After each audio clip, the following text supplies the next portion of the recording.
होलिका दहन के समय कौन सा अनाज जलाया जाता है? गेहूँ, जौ, बाजरा, मकई।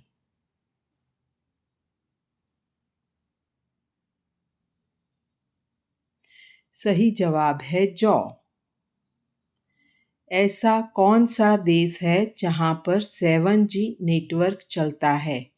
अमेरिका, चीन, जापान, रसिया।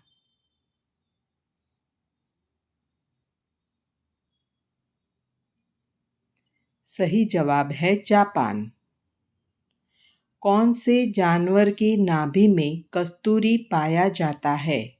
हाथी, घोड़ा, शेर, हिरण।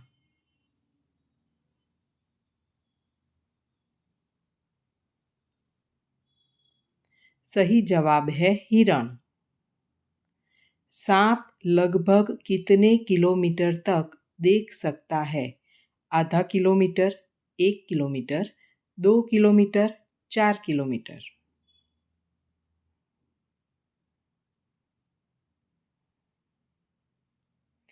सही जवाब है 1 किलोमीटर। कच्चा दूध पीने से शरीर में क्या तेजी से बढ़ता है? Protein, vitamin, calcium, phosphorus.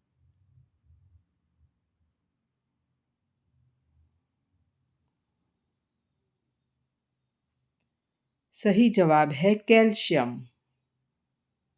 Please like, share and subscribe.